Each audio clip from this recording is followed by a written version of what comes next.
eu quero convidar você a abrir sua Bíblia, por favor, no livro de Deuteronômio, no capítulo 1, e nós vamos ler o verso 43. Esse texto é o nosso texto inicial, mas depois de ler Deuteronômio 1:43, eu quero pedir que você conserve sua Bíblia aberta nesse texto, porque daqui a pouco nós vamos olhar alguns versículos mais para que a gente compreenda melhor o contexto. Deuteronômio 1:43. Isso eu lhes falei, mas vocês não quiseram escutar. Pelo contrário, foram rebeldes às ordens do Senhor e, presunçosos, foram na direção das montanhas. Essa é uma declaração que Moisés está fazendo àquela geração de israelitas que sai do Egito rumo à terra prometida. A palavra Deuteronômio, que é o nome do livro, significa segunda lei ou repetição da lei. Deuteronômio é o 5º livro do Pentateuco, os primeiros 5 livros da Bíblia, cuja autoria é atribuída a Moisés, e ele é uma espécie, tem esse nome de segunda lei ou repetição da lei, porque ele é uma espécie não só de highlights, os melhores e piores momentos, né, daquela geração que sai do Egito rumo à terra prometida, como também tem a repetição dos principais mandamentos. Aqui Moisés está recapitulando muito tempo depois o que é que aconteceu, e está registrado lá em Números 13 e 14. Para que a gente não leia os capítulos todos de Números 13 e 14, nós vamos ficar com a resenha de Deuteronômio 1, que também não é pequena, né? Mas é uma versão bem mais condensada daqueles 2 capítulos. Antes de lermos o contexto, eu quero apenas lembrar o que a gente sempre procura aplicar aqui, principalmente quando trabalhamos em cima de episódios, as narrativas do povo de Israel do Antigo Testamento. Em Romanos, no capítulo 15, no verso 4, a Bíblia diz que tudo quanto foi escrito, para nosso ensino foi escrito, inclusive esse episódio. O apóstolo Paulo, também escrevendo aos Coríntios, né, o mesmo fez a afirmação de Romanos 15:4 e diz em 1 Coríntios 10:11, que essas coisas, ele fala exatamente dessa geração que sai do Egito rumo à terra prometida. Ele diz, essas coisas aconteceram com eles para servir de exemplo, foram escritas como advertência a nós, para quem o fim dos tempos tem chegado.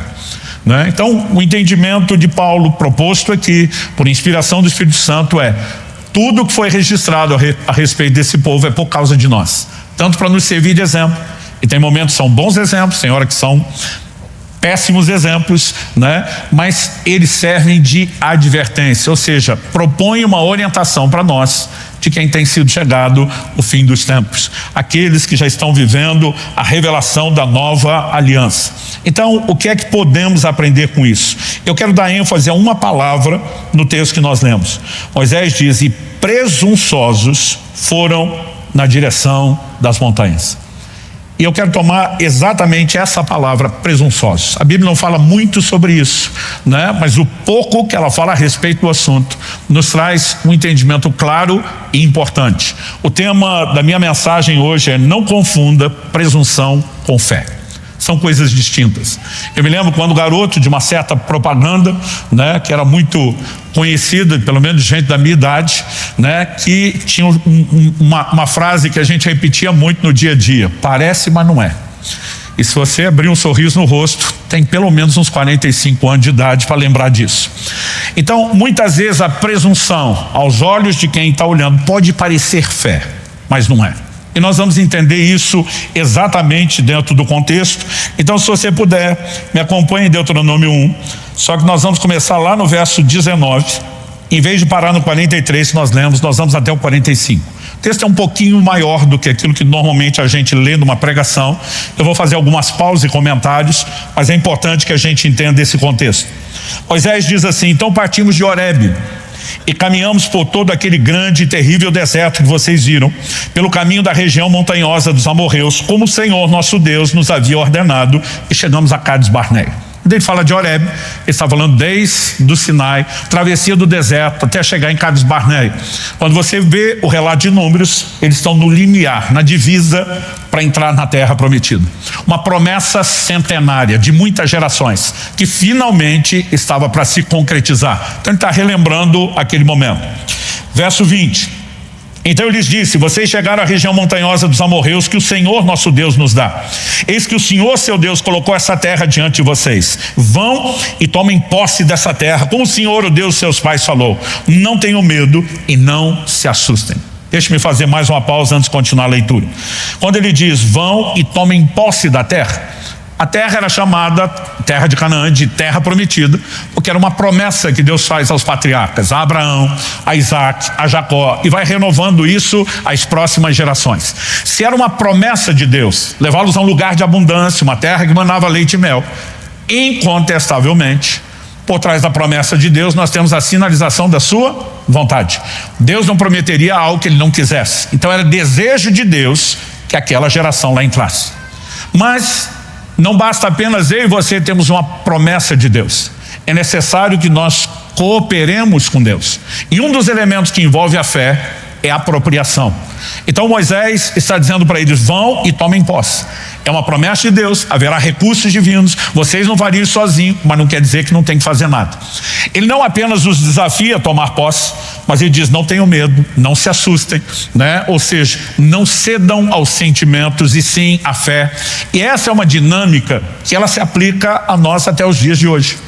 Quando falamos da forma como vivemos hoje a vida cristã, o entendimento da salvação, né, da vida eterna que Cristo nos oferece, não é diferente do exemplo que nós temos aqui. Em 1 Timóteo capítulo 6, verso 12, o apóstolo Paulo escreve ao seu discípulo e diz, toma posse da vida eterna. Então, aquilo que Deus prometeu, aquilo que Deus por meio de Cristo disponibilizou, precisa de apropriação. E nós temos figuras que vão construindo um paralelo. Verso 22. Então todos vocês se aproximaram de mim e disseram, vamos mandar alguns homens adiante de nós para que espiem a terra e nos digam por que caminho devemos seguir e a que cidades devemos ir. Isso me pareceu uma boa ideia. De maneira que escolhi do meio de vocês 12 homens, um de cada tribo. Eles saíram, foram à região montanhosa e espiando a terra foram até o vale de Escol. Tomaram do fruto da terra nas mãos e o trouxeram até nós e nos informaram dizendo, é boa essa terra que o Senhor nosso Deus nos dá. A ideia não era checar se a terra era o que Deus tinha prometido. A sugestão dada é, nós precisamos de gente que saiba o caminho, que indique as cidades, que nos dê um plano de ação. Então quando os 12 espias voltam, eles decidem trazer do fruto da terra. Em Números 3 nos mostra que foi necessário 2 homens, usando uma verga, um pedaço de pau, para carregar um cacho de uva. E acredito que eles levam o fruto, porque se apenas contasse, seria o que a geração de meus pais chamava de história de pescador, sempre com aquela exageradinha. Até hoje o logotipo do Ministério do Turismo de Israel são 2 homens carregando, né, uma verga apoiada sobre os ombros, um cacho de uva gigantesco, enorme. Então eles voltam e trazem testemunho. A terra é um lugar de abundância, é tudo que Deus tem dito. Verso 26. Porém vocês não quiseram ir, mas foram rebeldes à ordem do Senhor seu Deus. Ficaram murmurando em suas tendas e disseram, o Senhor está com ódio de nós e por isso nos tirou da terra do Egito para nos entregar nas mãos dos amorreus e nos destruir. Para onde iremos? Nossos irmãos nos deixaram com medo, dizendo, aquele povo é maior e mais alto do que nós. As cidades são grandes e fortificadas até o céu. Também vimos ali os filhos dos anaquins. Esses não eram só de grande estatura, eram literalmente gigantes. 29. Então ele lhes disse, não fiquem apavorados, nem tenham medo deles. O Senhor seu Deus que vai adiante de vocês, ele lutará por vocês, segundo tudo que viram que ele fez conosco no Egito e também no deserto, onde vocês viram que o Senhor seu Deus os levou como um homem leva o seu filho por todo o caminho pelo qual vocês andaram até chegar a esse lugar. Verso 32, mas nem assim vocês creram no Senhor seu Deus. Essa é uma frase importante. Se você puder, só para efeito didático, repita comigo, diga, mas nem assim vocês creram no Senhor seu Deus. Então ele emenda e continua a frase, nem assim vocês creram no Senhor seu Deus, verso 33, que foi adiante de vocês por todo o caminho para procurar o lugar onde deveriam acampar. De noite estava no fogo para mostrar o caminho por onde vocês deveriam andar e de dia estava na nuvem. Verso 34, o Senhor ouviu o que vocês disseram, ficou irado e jurou dizendo, nenhum dos homens dessa geração perversa verá a boa terra que jurei dar aos pais de vocês, com exceção de Caleb, filho de Jefoné. Ele verá essa terra e darei a ele e aos filhos dele a terra em que pisou, porque perseverou em seguir o Senhor. Também contra mim se indignou o Senhor por causa de vocês, dizendo, também você não entrará nessa terra. Josué, filho de Nun, que está diante de você, ele é quem vai entrar. Anime-o, porque ele fará com que Israel a receba por herança. E as crianças de vocês, de quem vocês disseram que seriam presa do inimigo, sim, os filhos de vocês, que hoje nem sabem distinguir entre o bem e o mal, eles ali entrarão, e a eles darei a terra, e eles a possuirão, mas vocês voltem e sigam para o deserto pelo caminho do Mar Vermelho. Deixa eu fazer outra pausa. Em Números 14, Deus diz, para cada um dos dias que os espias passaram espiando a terra, foram 40. Deus diz, para cada dia 1 ano.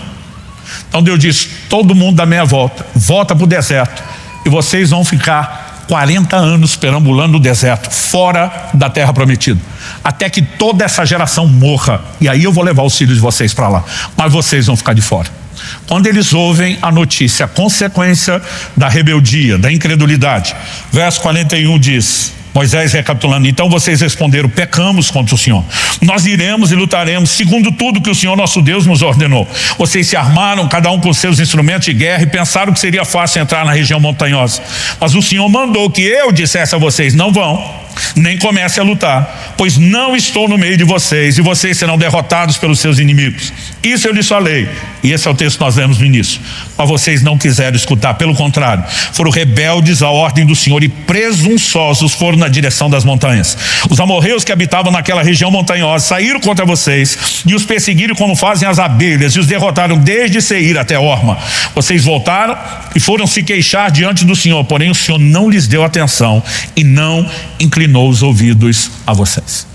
De toda uma geração que sai do Egito, só dos que eram de 20 anos de idade para cima, listados no exército, a Bíblia diz que puxavam da espada 600 mil homens de guerra. Se você der para cada um deles uma mulher só, que para a época era média generosa, 3 filhos, que é média de hoje em dia, não da época, nós já multiplicamos os 600 mil por famílias de 5, marido, esposa, 3 filhos, nós temos 3 milhões de pessoas. É uma região metropolitana de Curitiba se movendo, muita gente. De toda essa gente, só 2, Josué e Caleb, entram na terra prometida. A exceção que você pode colocar aqui, Eleazar, o filho de Arão, queria substituí-lo como sacerdote. Mas há um foco especial dizendo, esses 2 estão garantidos por um posicionamento. E aqui nós precisamos entender, se todo mundo tinha o mesmo Deus, se todo mundo tinha a mesma promessa, se todo mundo está diante dos mesmos problemas e desafios, o que distingue esses 2 dos demais? É muito mais fácil você aplicar a lógica inversa, porque os demais não entraram na terra.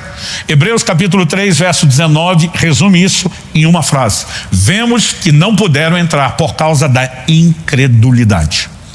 E se eles agiram de forma oposta, é evidente que eles aprenderam e entenderam a importância de andar em fé. O primeiro aspecto que eu quero abordar aqui, que é um princípio espiritual e vai ser o primeiro tópico da mensagem, é que a fé é o meio de acesso a tudo que Deus disponibiliza.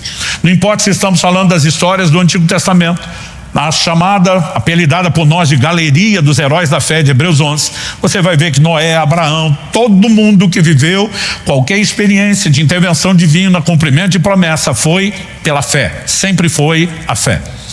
Romanos capítulo 5, verso 2 nos diz que pela fé nós temos acesso à graça.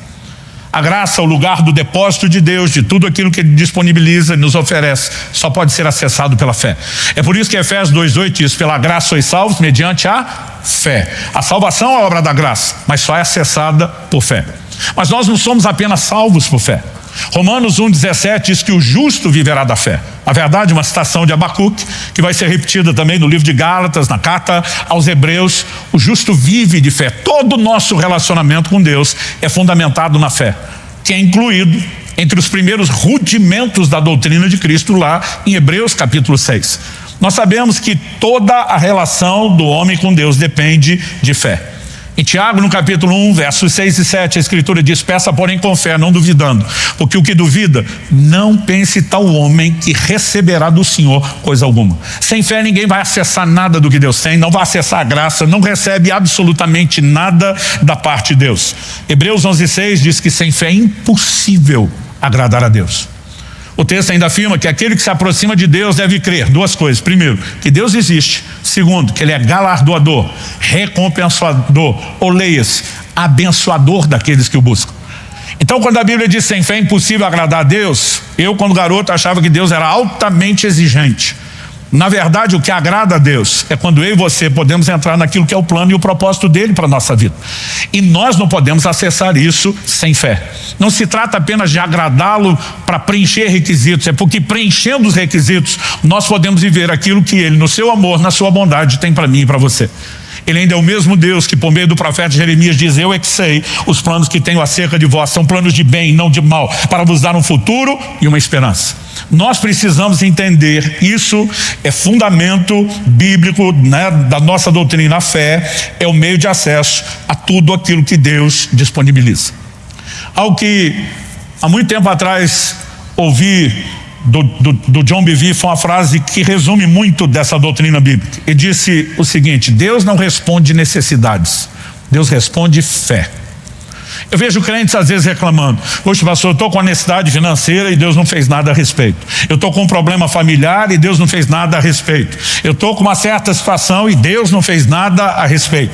E as pessoas às vezes têm dificuldade de entender que Deus não responde necessidades, Ele responde fé.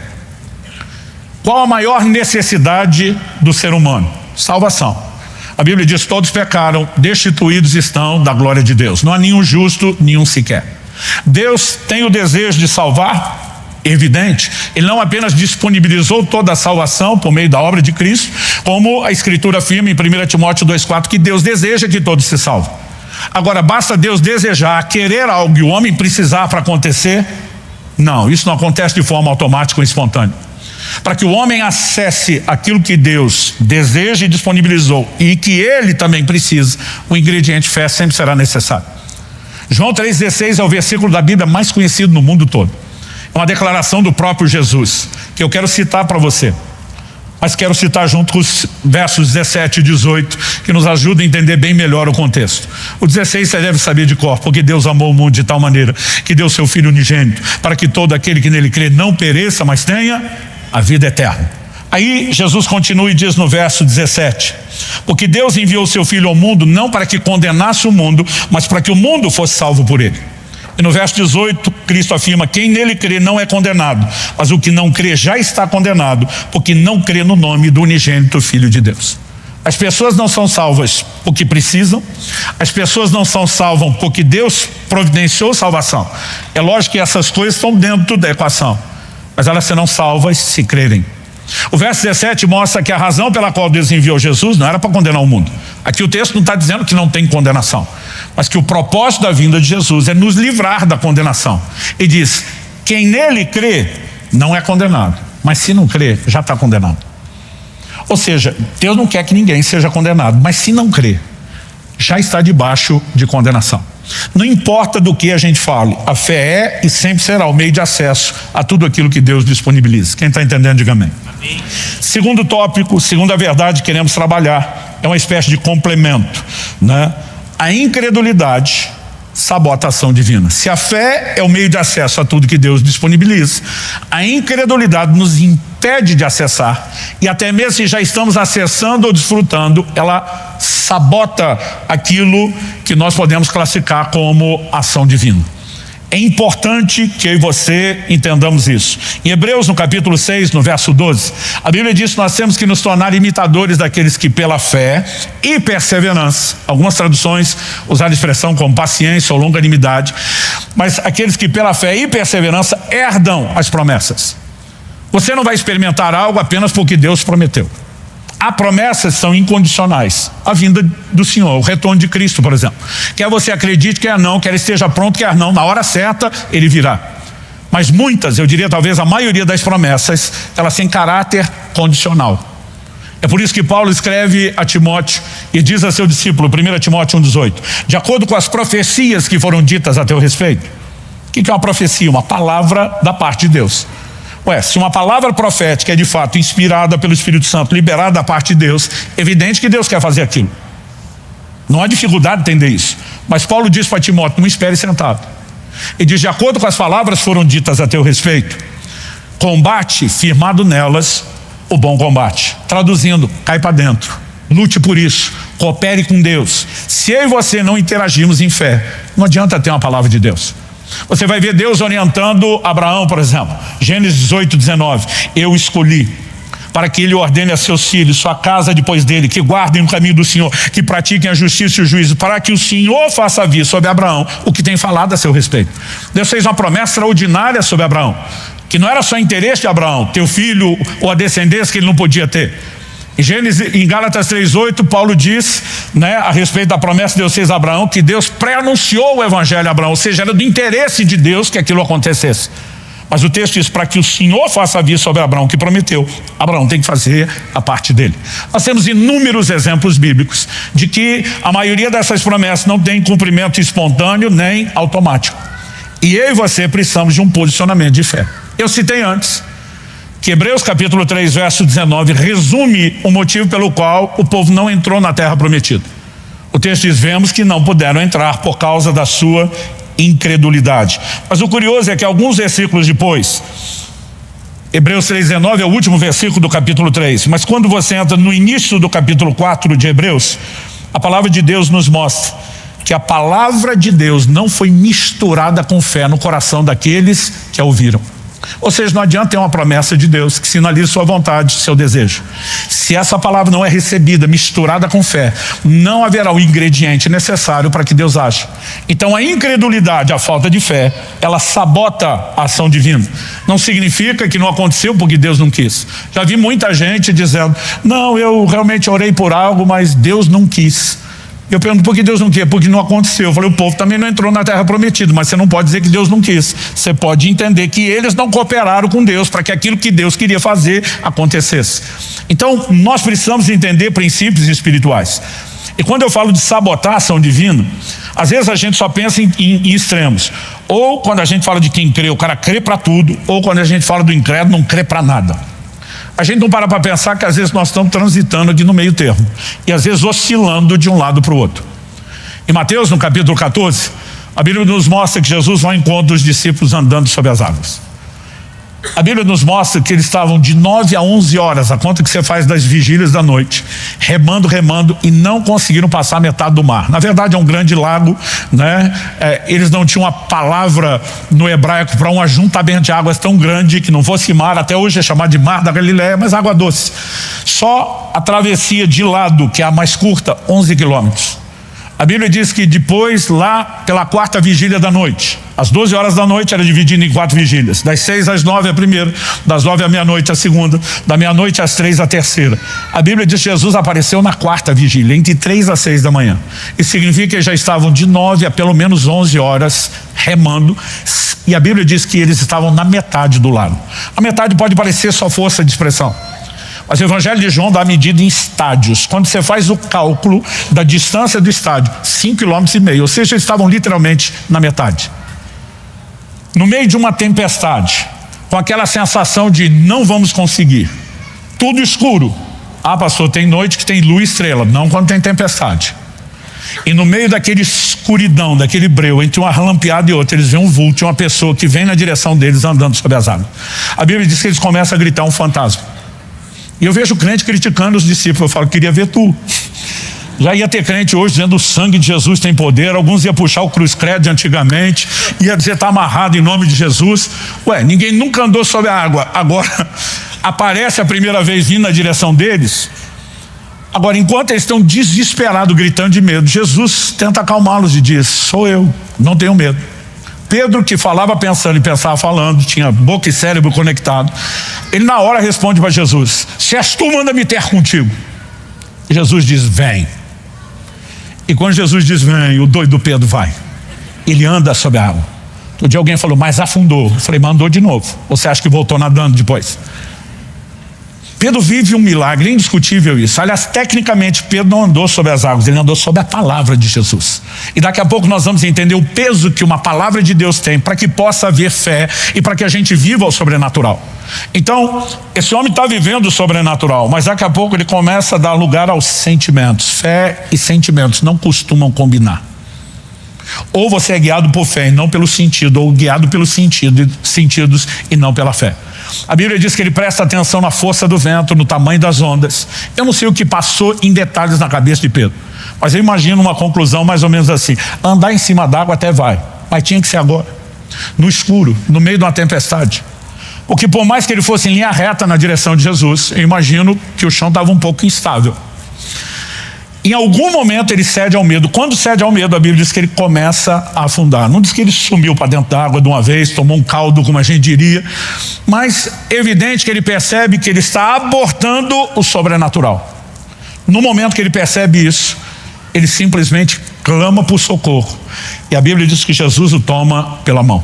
Porque da mesma forma que você pode abortar o sobrenatural que se vive com fé, ao dar lugar à incredulidade, também é importante entender que dá para abortar a incredulidade e voltar para o lugar da fé. Mas mesmo com essa experiência de crer 2 vezes, tendo vencido a incredulidade, Mateus 14:31, o que é que Jesus disse para Pedro? Homem de pequena fé, por que você duvidou? Ele está dizendo, foi a dúvida que estava te sabotando. Ainda que o problema tenha sido resolvido, que nenhum de nós se esqueça disso. Às vezes a gente pensa que dúvida está só no coração de quem nunca viu o mover de Deus. Às vezes nós já estamos tendo experiência com Deus, vivendo o sobrenatural. Aquela geração de israelitas foi talvez a geração da história da humanidade que mais viu milagres e ainda conseguiu ceder lugar à incredulidade. Então, a gente precisa ter essa clareza de entendimento. A incredulidade sabota a ação divina. Em Mateus, no capítulo 13, no verso 58, a Bíblia diz que quando Jesus estava em Nazaré, sua cidade, no mesmo momento onde ele vai fazer o discurso que um profeta não tem honra, né, na sua própria pátria, a Bíblia diz, e não fez ali muitos milagres, por causa da incredulidade deles. A lei de causa e consequência aqui é clara. Por que não fez muitos milagres? Por causa da incredulidade deles. Marcos capítulo 6 ainda é mais taxativo e diz, e não pôde fazer ali muitos milagres, por causa da incredulidade deles. A pastor Luciano, Deus não é o Deus todo-poderoso, como é que não pode algo? A questão é que o Deus todo-poderoso não faz sem interação. E se não há fé, ele não tem espaço ou ambiente para fazer absolutamente nada na minha e na sua vida. Eu fui, graças a Deus, bem orientado, ensinado e estimulado desde a minha adolescência, que o sobrenatural está à disposição de todos nós. Mas se queremos viver o sobrenatural, nós vamos ter que aprender a andar por fé. E aqui eu quero passar para o terceiro e último tópico, onde eu vou gastar um pouquinho mais de tempo do que nos primeiros. A diferença entre fé e presunção. Eu disse no início e repito, a presunção pode parecer com a fé. Ela pode nos levar a agir de modo parecido, aos olhos de quem avalia só o comportamento externo, não o coração, com quem crê. Mas a inspiração, a motivação da presunção e da fé são completamente distintas. O que dizer dos resultados? Algo que talvez nos ajude a começar a distinção é que a fé é uma convicção. Hebreus 11:1 define fé, né? Não apenas como a certeza de coisas que se esperam, mas a convicção de fatos que não se vêem. Eu vejo uns crentes que eles estão tentando acreditar, mas eles dizem, eu estou crendo, né? Eu falo, você está crendo que vai ter fé, você não está crendo que Deus vai fazer. Porque a fé é uma convicção. Agora a pergunta é, como essa convicção é gerada? E a resposta da própria Escritura é, pela palavra de Deus. Romanos 10:17, a fé vem por ouvir, e ouvir a palavra de Cristo. Eu, quando era garoto, voltei de um culto, me lembro ainda bem criança, a imagem ainda está clara na minha mente. Nós estamos na porta de casa para entrar, e eu pergunto para minha mãe, realmente tudo é possível ao que crê do jeito que falaram? Minha mãe, claro, meu filho, é o que a Bíblia diz. Falei, então se eu acreditar que posso voar, eu vou voar? E minha mãe engasgou. As crianças são terríveis, fazem perguntas, né, que às vezes você fica perguntando de onde sai. Eu desde criança, meu pai dizia que eu nasci para ser filósofo, era uma máquina de pergunta, de questionamento. E minha mãe meio que engasgou, eu falei, estou falando sério, eu quero voar, então se eu acreditar eu vou... E aquela conversa não foi para frente, né? Porque de alguma forma nem minha mãe estava preparada para aquela conversa. A pergunta é, pastor, tudo é possível ao que crê, é verdade? É. Mas a pergunta é, você pode crer no que quiser? E a resposta é não. Porque você não decide acreditar. A fé é uma convicção gerada por algo. O quê? A palavra de Deus. Então, se Deus falar que eu vou voar, se tivesse um versículo na Bíblia dizendo isso, você ia me ver correndo por aí, batendo os braços, esperando o cumprimento da promessa. Ou, não há uma palavra escrita, que é a base e o fundamento de tudo o que nós cremos. Mas a própria Escritura nos mostra inúmeros casos de pessoas que tiveram palavras pessoais de Deus. A promessa de Deus a Abraão a respeito de ter o filho que não podia ter é pessoal. Mas a Bíblia chama ele de o pai da fé, porque creu na palavra de Deus. Quando você pega a galeria dos heróis da fé, a resposta de fé que Noé dá é uma palavra pessoal. Então há momentos onde nós vamos ter um cenário, né, onde a fé foi gerada não necessariamente por uma promessa escrita, mas por um claro testemunho ou direcionamento do Espírito Santo. Mas nós precisamos de um combustível para a fé, e esse combustível é a palavra de Deus. Aí você olha o comportamento dessa geração de israelitas que são chamados de presunçosos. Nós destacamos em Deuteronômio 1:32 que a Bíblia diz: mas nem assim vocês creram no Senhor seu Deus. Não tem fé ali. Nós citamos Hebreus 3:19, que repete: vemos que não puderam entrar por causa da incredulidade. Então eles já tinham uma palavra e uma promessa para entrar na terra.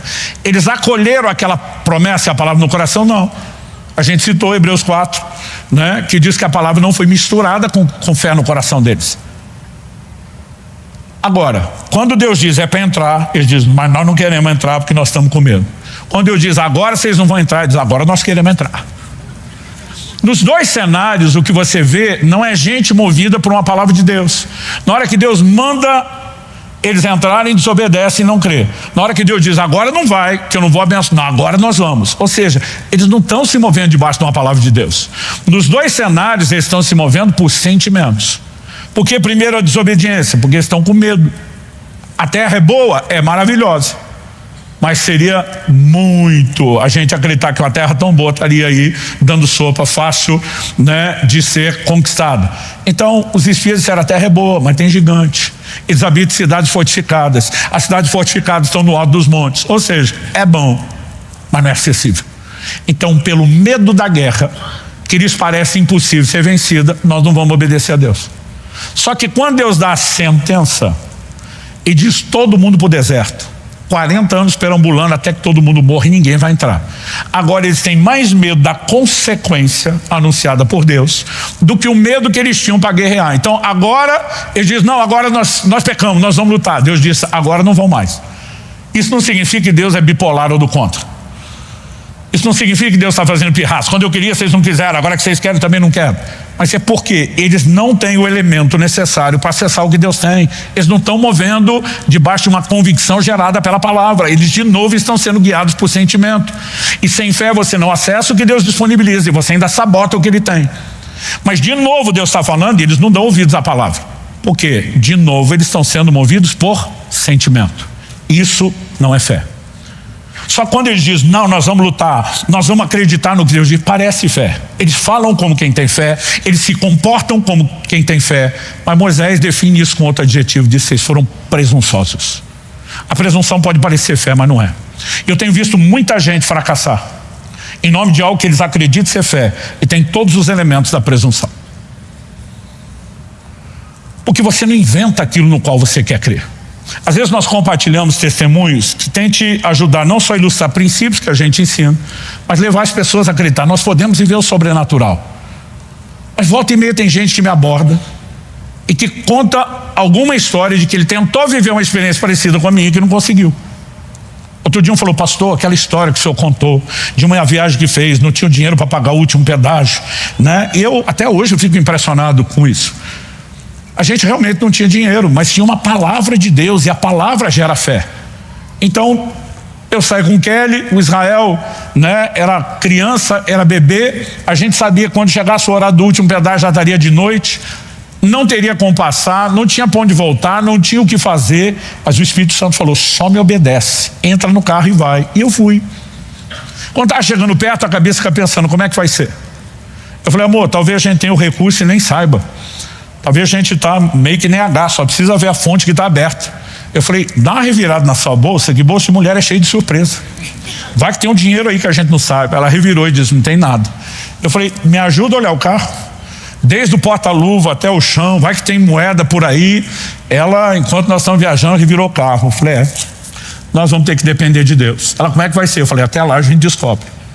Está chegando o pedágio, o último quilômetro, começa uma chuva muito forte.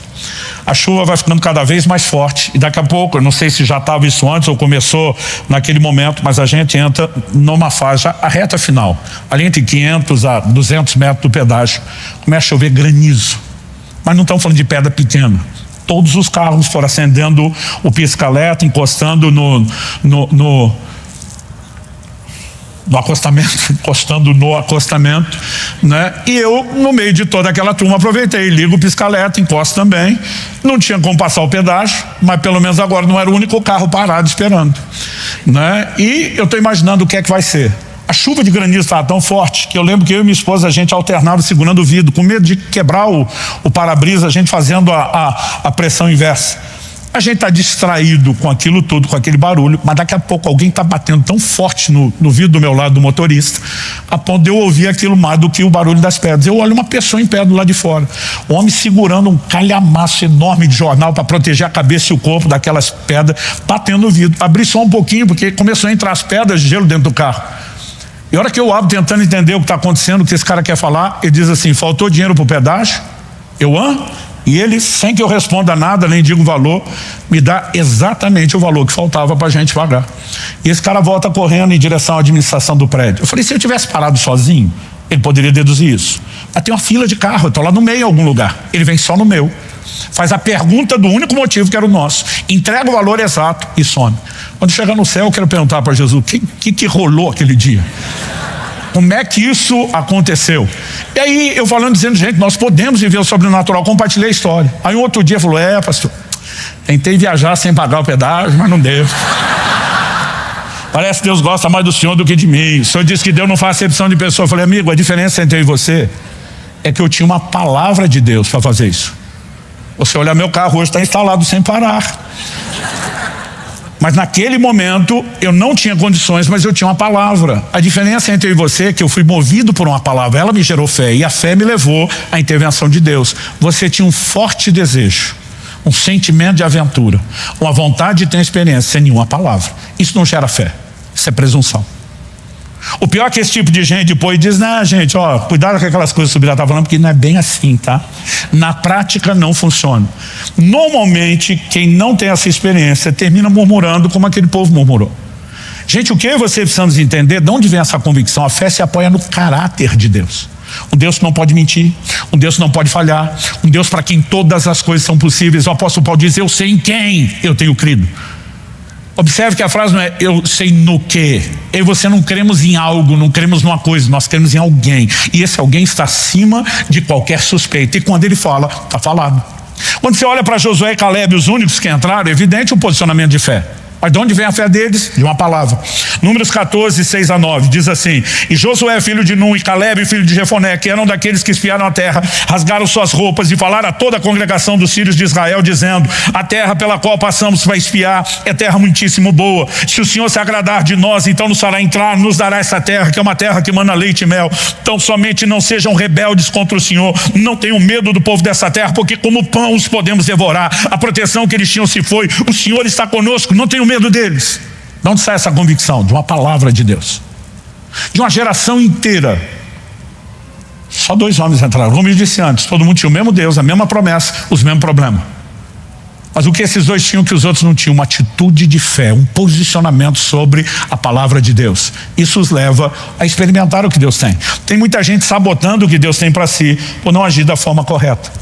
Ora, quando a gente se questiona por que os israelitas não obedeceram a ordem divina de entrar e tomar posse da terra prometida, na hora que Deus fala para entrar, se recusa. Na hora que Deus diz não vai, nós vamos. Aí você pergunta o que é que está por trás. Nos 2 momentos, não é a convicção de que Deus falou algo que é verdadeiro, sustenta o que faz e não socorre. Quando Deus fala isso, primeira reação, medo. Mas é difícil. Ok, tudo que vocês viveram desde a saída do Egito era difícil e Deus fez. Mas o sentimento não deixa a palavra entrar para que a promessa seja misturada com fé no coração. Só que quando descobre o que vão perder, agora entra outro sentimento. Gente, é impressionante como as pessoas lutam por sentimento e não por convicção.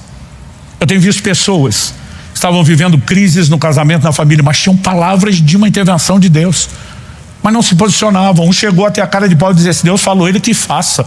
Como quem diz, não tem que fazer nada.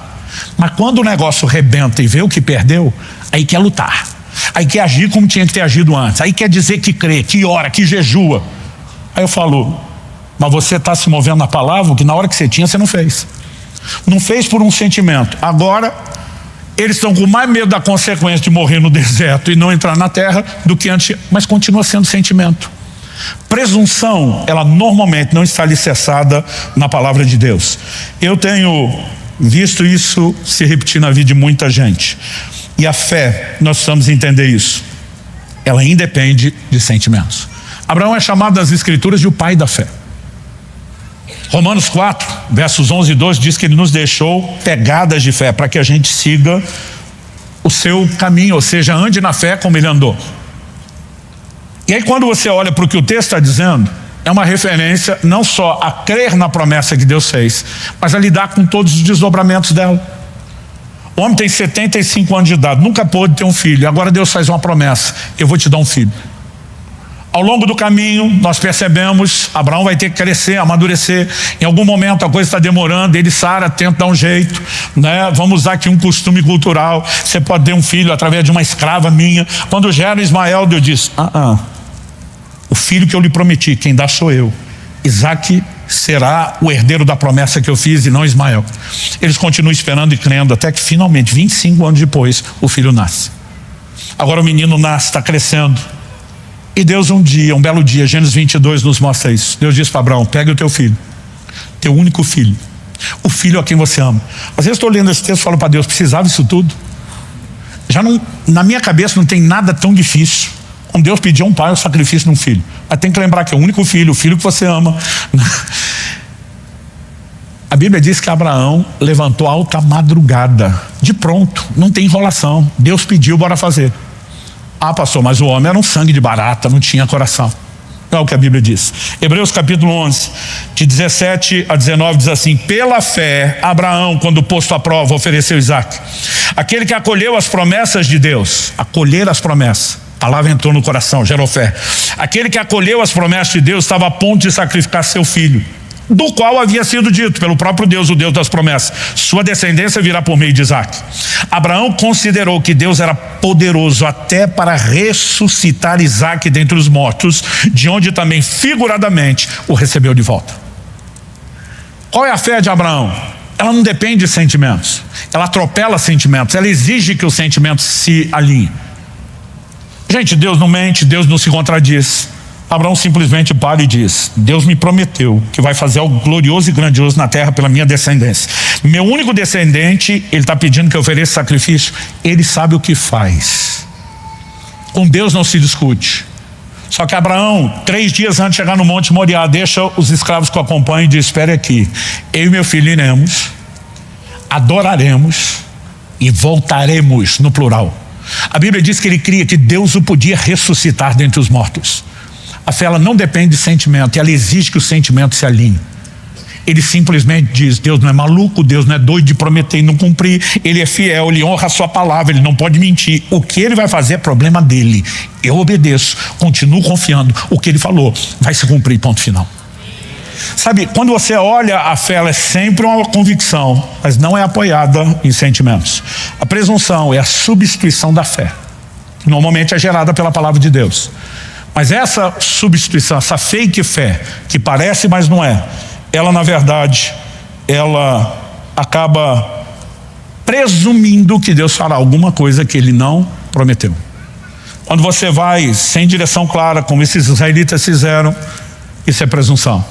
Mas o terreno seguro da fé verdadeira é aquilo que Deus diz.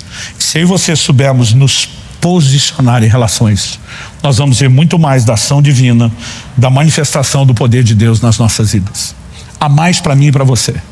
Há um lugar de abundância onde eu e você podemos entrar. Mas nós vamos ter que aprender, escolher, andar por fé e dessa forma agradar a Deus. Como eu disse, a ideia de agradar a Deus não é porque Ele é exigente, é porque Deus quer nos abençoar. Ele quer que a gente acesse e usufrua aquilo que Ele tem. E sem fé nós não vamos poder acessar o plano e o propósito dEle para nós.